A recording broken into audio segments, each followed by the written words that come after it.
Le milieu associatif s'est extrêmement bien porté en nombre d'adhérents, en nombre de bénévoles et en nombre même de salariés pendant les 10 dernières années, 20 dernières années, avec une croissance très importante.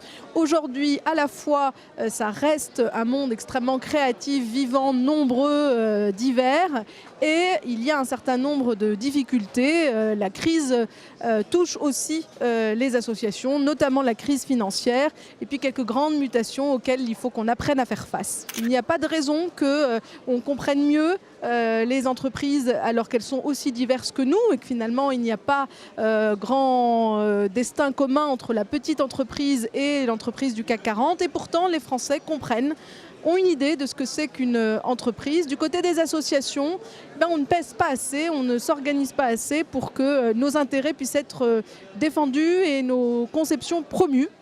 Donc se fédérer, s'organiser au niveau européen, au niveau territorial aussi, pour être plus entendu, et puis accepter de faire un travail de questionnement de notre fonction civique, sociale. Le monde associatif n'est pas assez exemplaire sur un certain nombre de sujets. Il doit le devenir davantage, c'est possible. Nos méthodes peuvent aussi être encore plus inclusives, démocratiques, transparentes, ouvertes. Les associations, c'est à la fois du micro-local, parce qu'on vit quelque part et qu'on s'organise avec les gens qu'on connaît ou qu'on rencontre dans ce cadre-là. Mais les réseaux sociaux, la mondialisation, ça touche aussi évidemment nos causes, nos façons de faire. Et donc il faut simplement qu'on vive avec notre temps, qu'on communique, qu'on explicite.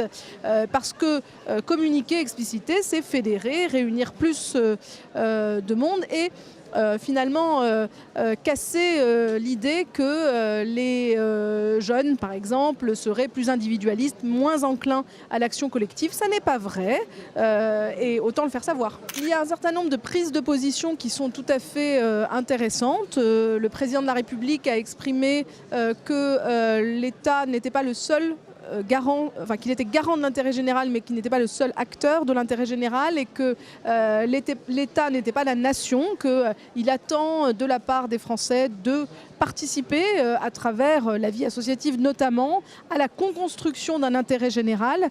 Ça, ce sont des positions de principe qui sont très intéressantes pour nous parce que c'est quand même important que l'État reconnaisse la spécificité du monde associatif et qu'il reconnaisse le fait que nous puissions avoir une indépendance vis-à-vis de l'État dans la contribution que nous pouvons avoir sur le terrain. Il y a un certain nombre de projets qui sont prometteur. Une loi sur l'économie sociale et solidaire se prépare. Le ministre Benoît Hamon était là aujourd'hui pour en parler.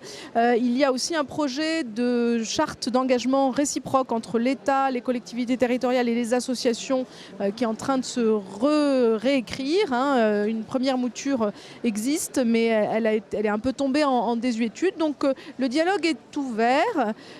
On espère qu'il sera opérationnel. La façon dont on est financé, c'est quelque chose sur lequel l'État intervient et même l'Union européenne. C'est-à-dire qu'être financé dans le cadre d'une subvention, a fortiori d'une subvention de fonctionnement, ça n'est pas la même chose que d'être financé dans le cadre de la commande publique, c'est-à-dire que c'est la puissance publique qui définit la manière dont vous allez intervenir. Donc même une toute petite association qui finalement ne se dit qu'elle n'a pas spécialement d'intérêt, de goût pour ces sujets-là qui peuvent paraître effectivement théoriques, est concernée par les relations contractuelles entre l'État et les associations. Vous savez, on peut le regretter, mais l'État intervient dans beaucoup des domaines. Et justement, vous avez raison de sous-entendre qu'on a besoin aussi de liberté et que surtout l'État ne mette pas des freins à l'exercice libre